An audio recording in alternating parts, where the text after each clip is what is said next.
Welcome to the deep dive. Today, we are going on a bit of a mission, specifically for you, the listener.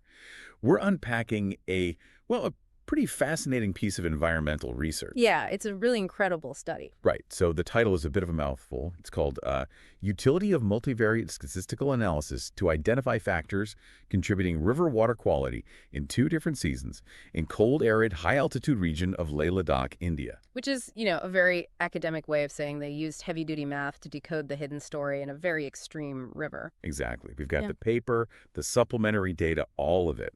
And we really want to explore how scientists use these mathematical decoder rings to, uncover the microscopic secrets of freshwater. Because freshwater is, it's everything, right? Oh, absolutely. The stakes here are just incredibly high. Freshwater resources are the literal bedrock of life. They sustain our ecosystems, agriculture, economic development, all of it. And rivers specifically are, our main source for drinking water and irrigation, right? Right. Rivers provide for livestock, industry, biodiversity, but the problem is that maintaining that river water quality is becoming, intensely challenging. Because of human impact, basically. Yeah, exactly. You've got compounding pressures from climate change, rapid urbanization, agricultural expansion, plus, changing land use patterns and tourism. It's all expanding right into the planet's most critical water sources. So to really understand how scientists are, untangling all these competing pressures, we have to look at the setting of this study, which is intense. Oh, it's one of the most extreme environments on Earth. Yeah. So they went to the Trans-Himalayan region of Leh Ladakh, India, and geographically situated between 32 and 36 degrees north latitude.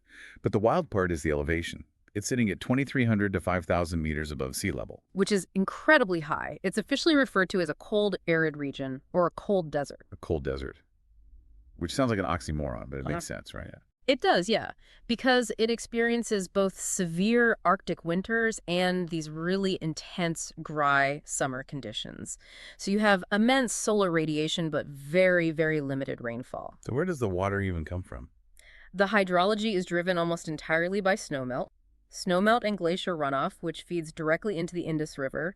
And for the local populace in Leh Ladakh, the Indus is the absolute lifeline. Right, they depend on it for literally everything. Yeah. Drinking, domestic use, watering crops. Exactly. Without it, survival there just isn't possible. Okay, well, this is where I want to push back just a little bit, or at least, unpack the contradiction here. Sure, go for it. If we're talking about a remote, cold, high-altitude desert, and the river is just pure Himalayan snowmelt, shouldn't that water be naturally pristine? Why are we so worried about pollution up there? That is such a relatable question, and honestly, it's a super common assumption. But if we connect this to the bigger picture, it ignores how fragile this specific ecosystem is. Fragile because of the altitude. Yes, and the climate. A cold, arid, high-altitude region doesn't have the biological buffering capacity of a warmer, lower altitude environment. You have hypobaric hypoxia. Wait, hypobaric hypoxia, which is low oxygen pressure. Exactly. Low oxygen pressure coupled with extreme cold and low moisture. Because of those factors, biological degradation happens at just a fraction of the normal speed. Oh, wow. So things just don't break down. Right. Natural microbial breakdown of organic waste or even chemical pollutants is severely stunted. The margin for error is basically non-existent. Ah, I see. So a warm river might, scrub itself clean eventually, but here, any human footprint just lingers. Exactly. So an influx of summer tourism or, say, farmers using more fertilizer, that doesn't just wash away. It has an oversized, lasting impact on the sustainable development of the whole region. Okay, that makes total sense.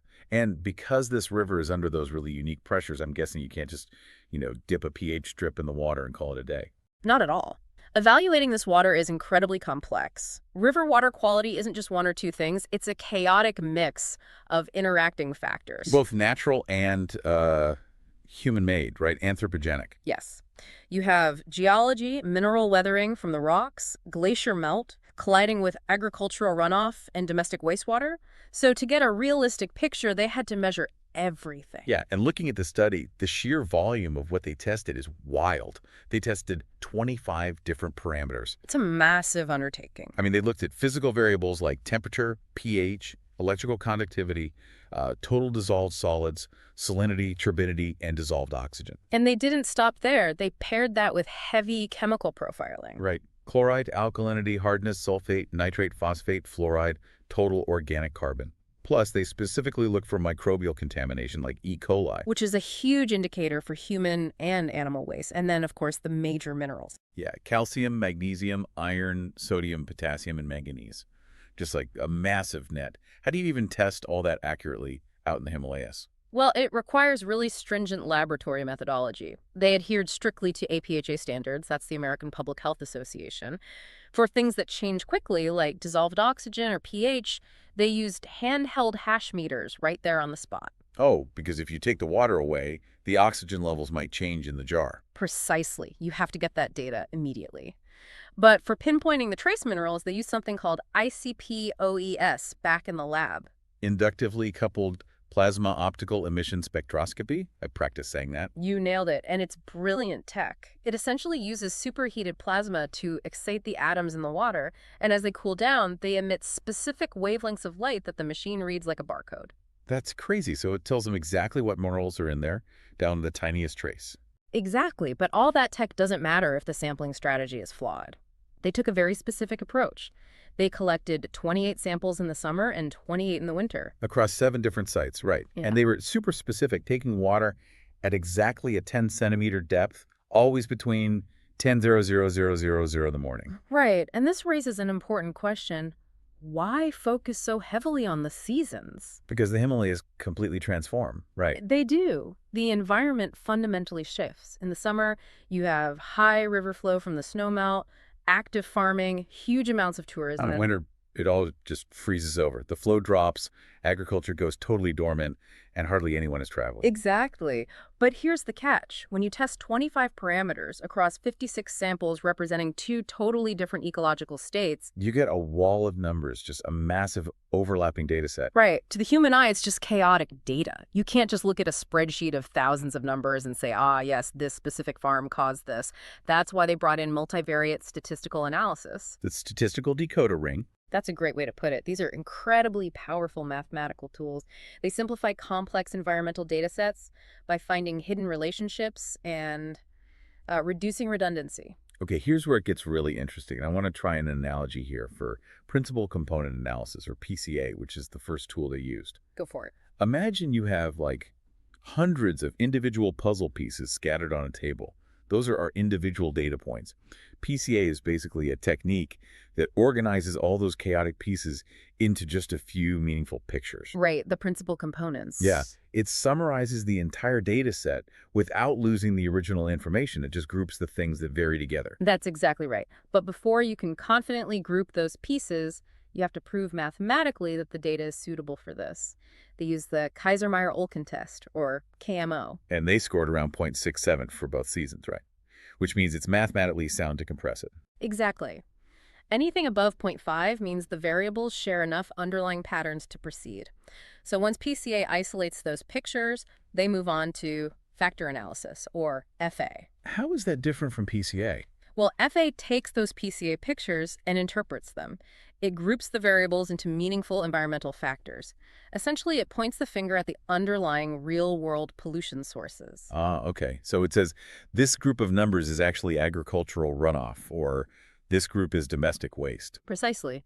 It connects the math back to physical reality. And then finally, they used cluster analysis, or CA. Right, which groups the physical sampling locations together based on similarities, right? Exactly. It helps researchers identify patterns among locations. If 2 sites behave identically, you only need to monitor one in the future, making environmental monitoring way more efficient. Okay, so they run this massive summer and winter data set through this mathematical gauntlet. What did the math actually uncover? Let's start with the summer story, which is really about human impact. The summer results were stark. The math extracted 7 major factors that explained about 77% of all the variance in the river. And factor 1, the biggest one, was all about nutrients. It showed super high loadings of calcium, magnesium, iron, and a moderate loading of phosphate. Right, and the why here is crucial. This points directly to non-point source pollution. Meaning it's coming from a broad area, not just one pipe. Exactly. Specifically, it's agricultural runoff. Farmers use chemical fertilizers containing phosphate during the summer. The snowmelt washes it over the land, picking up the soil's natural calcium and iron and dumps it all into the river. Wow. Okay, but then factor 2 told a totally different story. That one was high calcium and total hardness, but crucially a moderate loading of E. coli. Yes. And E. coli doesn't come from fertilizer. This grouping points to point source pollution, domestic sanitary waste, and animal feces. Oh, because of the tourists. Exactly.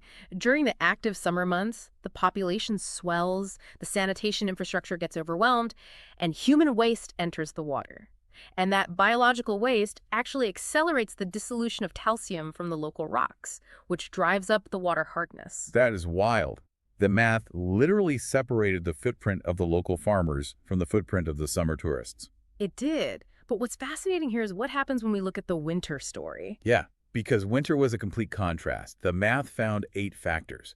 But the biggest shock to me was that E. coli completely vanished from the factor loadings. Just gone. Completely. And things like total dissolved solids, turbidity, chloride, and alkalinity, they were all significantly lower. Because nature just kind of takes over, right? Exactly. In winter, the river is far less affected by human activity. The temperatures drop well below freezing, meaning no active cultivation, so nutrient loading from fertilizers plummets. And the tourists are gone, and the ground freezes, trapping any sanitary waste. Right, so the water chemistry in the winter is driven almost entirely by natural hydrogeochemical processes. It's just the natural weathering of the surrounding rocks without the human interference. It's like the river hits a reset button, and the math proves it. It absolutely proves it, and that brings us to the real conclusion of this whole study. Yeah, so what does this all mean for you, the listener? Why should we care about math in a Himalayan river? Well, it proves that multivariate statistical tools are brilliantly suited for pinpointing exactly where contamination is coming from. It can separate agricultural runoff from domestic waste, from natural rock weathering, even in the most complex river systems. It takes the guesswork out of environmental protection. Exactly. It gives us a verified framework to protect our freshwater anywhere in the world. Which leaves me with a final thought for you to just, mull over today. If these mathematical decoder rings can isolate the exact footprint of human farming and sanitation from natural rock weathering in a remote, freezing desert river high up in the Himalayas. Think about what it could do closer to home. Right. What hidden stories of human habit, local industry, and history are currently locked inside the data of the river or the creek, running right through your own hometown? The water's keeping a record. We just finally have the tools to read it. It's a powerful realization. It really is. Well, thank you for joining us on this deep dive. Stay curious, and we'll see you next time.